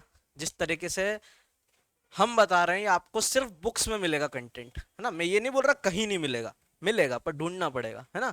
तो यहाँ पे देखते हुए चले जाओ, जैसे भी पढ़ रहे हो, जहां से भी पढ़ रहे हो, पर एटलीस्ट आइडिया लेके जाओ कि भैया कैसे पढ़ना है, ठीक है। इसके एग्जांपल देख लेते हैं, जैसे एसिड हो गया, कोई सल्फ्यूरिक एसिड वगैरह हो गया, ठीक है। आर्सेनिक, आर्सेनिक तो किंग ऑफ पॉइजन बोला जाता है क्योंकि डिटेक्ट करना बहुत मुश्किल होता है इसको, है ना, इसके लिए इसको किंग ऑफ पॉइजन भी बोलता है। आगे पढ़ना है हमें तो हम वहां पे डिटेल में उसको पढ़ेंगे। तीसरा एल्कोहल, एल्कोहल भी पॉइजन है ना। शराब भी विष है, तो जो लोग बड़े शौक से पीते हैं ना, वो लोग या तो छोड़ दो या कम कर दो या फिर उसका अपने हिसाब से देख लेना भैया, है ना। किसी के लिए एक पैग में कुछ नहीं होता, मैंने जैसा बताया कि पर्सन की हेल्थ का उसकी कंडीशन डिपेंड करती है, और किसी के लिए एक घूंट में ही वो क्या कर सकता है, उसको वॉमिटिंग कॉज कर सकता है। तो ये डिपेंड करता है डोज के ऊपर, भी और व्यक्ति की हेल्थ के ऊपर भी। यहाँ तक समझ में आया? किसी को पॉइजन में कोई दिक्कत है क्या? बता दो। दीपिका या अमित जी, आप लोगों में से कोई बताना चाहे कि किसी को पॉइजन में दिक्कत है क्या? देखो, आप लोगों को हो सकता है लगे कि बहुत ज़्यादा डिटेल में क्यों जा रहे हैं, बट एमपीपीएससी कहीं से भी क्वेश्चन पूछ सकती है। और मेरा ये मानना है कि अगर आपका ये दो दो दिन हमारे जो फॉरेंसिक, सॉरी, जो हमारा इंट्रोडक्शन वाला पार्ट है आपने अच्छे से पढ़ लिया, तो मेरे को हर एक बार आपको पॉइजन या टॉक्सिक क्या होते हैं, टॉक्सिन्स क्या होते हैं, समझाना नहीं पड़ेगा और हम स्पीड में बढ़ पाएंगे ना, इसीलिए हम थोड़ा सा डिटेल में जा रहे हैं अभी। चलो, कोई दिक्कत नहीं, बहुत अच्छे है। टॉक्सिन क्या होते हैं ना, ये तो हमने पढ़ लिया। पॉइजन क्या होता है, अब हम पढ़ रहे हैं टॉक्सिन क्या होता है। ये टर्मिनोलॉजी यहाँ से क्वेश्चन आ सकता है। टॉक्सिकेंट है, ये यहाँ से भी क्वेश्चन आ सकता है। टॉक्सिन क्या होता है? जो नेचुरली प्रोड्यूस होता है किसमें, लिविंग ऑर्गेनिज्म में। मान लो स्नेक वेनम, मान लो बिच्छू का जहर, मान लो, है ना, किसी भी तरह का मधुमक्खी के डंक का जहर मान लो, चींटी के अंदर जो जहर होता है वो मान लो, है ना, किसी भी तरीके का ऐसा जहर जो ह्यूमन के अंदर में प्रेजेंट होता है या लिविंग ऑर्गेनिज्म में प्रेजेंट होता है नेचुरली, ठीक है, उसको हम क्या बोलते हैं? टॉक्सिन्स बोलते हैं, टॉक्सिन बोलते हैं। कोई भी केमिकल सब्सटेंस, समझ लो केमिकल सब्सटेंस ही होगा, या कोई भी पॉइजन मान लो, है ना, हम उसको बोल रहे कोई भी पॉइजन या कोई भी कैसा केमिकल सब्सटेंस जो नेचुरली प्रोड्यूस हो रहा हो, ठीक है, नेचुरली प्रोड्यूस हो रहा है किसमें, लिविंग ऑर्गेनिज्म में, उसको हम क्या बोलेंगे? टॉक्सिन बोलेंगे, ठीक है। और टॉक्सिकेंट किसको बोलेंगे? टॉक्सिन तो हो गया, टॉक्सिकेंट किसको बोलेंगे? कोई भी ऐसा सब्सटेंस जो केमिकल जो मानव निर्मित हो या ह्यूमन एक्टिविटी से बनाया हो। जैसे हमने पेस्टिसाइड बना रखे हैं, हमने इंसेक्टिसाइड बना रखे हैं, हमने क्या कर रखे हैं, ड्रग्स बना रखे हैं, दवाइयाँ बना रखी है, एसिड बनाया हुआ है, एल्कोहल बनाया, ये सब तो हमने क्या करा, बाहर से बनाया ना, हमारे अंदर शरीर के अंदर तो बना नहीं है। तो ये सब क्या बोला जाएगा? टॉक्सिकेंट बोला जाएगा, ठीक है। क्या बोला जाएगा? टॉक्सिकेंट। तो इन टर्मिनोलॉजी को अलग से लिख लेना, है ना, अगर नहीं लिखा हो तो जरूर लिख लेना, और लिख लिया हो तो बहुत ही अच्छी बात है, आप लोगों को आगे काम आएगा। चलो, अब हम पढ़ते हैं टाइप ऑफ पॉइजनिंग। अरे, 1 घंटा हो गया क्या क्लास का? चलो, तो फिर अब हम कल करेंगे, है ना। हाँ, कल काफ़ी कुछ है हमारा, अभी तो हमने बहुत बिल्कुल शुरू ही करा है। पॉइजनिंग क्या होती है, कितने तरह की पॉइजनिंग होती है ना, उसके अलावा भी बहुत सारी चीज़ें अभी हमारे पास की, क्लासिफिकेशन क्या होता है इसका। चलो, तो वो अब हम आगे पढ़ेंगे कल वाले लेक्चर में, बट अभी फिलहाल के लिए हम इसको यहीं पे एंड करते हैं क्लास को। अब इसके जस्ट बाद आप लोग मुझसे जुड़ो, कहाँ पे जुड़ोगे? यूट्यूब पे जुड़ो। हम जो कल के हमारे 8-10 क्वेश्चन बचे हैं, हम उनको सॉल्व करते जा रहे हैं फटाफट, और अगर नहीं जुड़ पाओगे और नहीं आंसर दोगे तो मैं क्लास एंड कर दूंगा यूट्यूब पे, है ना। कोई मुझे किसी तरह की कोई लाइबिलिटी नहीं है, तो आप लोग जुड़ना और उसके आंसर देने की कोशिश करना, ठीक है। तो मिलते हैं अगली क्लास में। नमस्कार, शुक्रिया, धन्यवाद और जय हिंद। अच्छा हाँ, एक चीज तो मैं भूल ही गया। हाँ, जो लोग ग्रुप ज्वाइन करना चाहते हैं व्हाट्सएप पे, जो है सॉरी, जो यूट्यूब पे जो मेंबर्स हैं, जो लोग वीडियो पहली बार देख रहे हैं, जो अभी तक नहीं जुड़ा, तो नीचे हमारे डिस्क्रिप्शन बॉक्स में हमारे टेलीग्राम ग्रुप की लिंक है, इंस्टाग्राम फेसबुक की वगैरह की लिंक है, आप वहाँ से हमें ज्वाइन कर सकते हैं। टेलीग्राम ग्रुप तो ज्वाइन कर ही लो, कुछ भी नोट्स रहेंगे, कुछ भी ऐसी चीज़ें रहेंगी जो हमें लगता है कि आप तक पहुँचना चाहिए, तो हम उस पर डालते हैं, ठीक है। अलग अलग क्वेश्चन डालते हैं, डेली करंट अफेयर की मैगजीन डालते हैं, जिससे आपका क्या होगा, पेपर 1 की भी प्रिपरेशन धीरे धीरे आपके साथ में होती रहेगी, ठीक है। तो आप लोग ज्वाइन कर लो और जुड़े रहो हमसे वहाँ पे, ठीक है। चलो, तो मिलते हैं अगले वीडियो में, तब तक के लिए नमस्कार, शुक्रिया, धन्यवाद।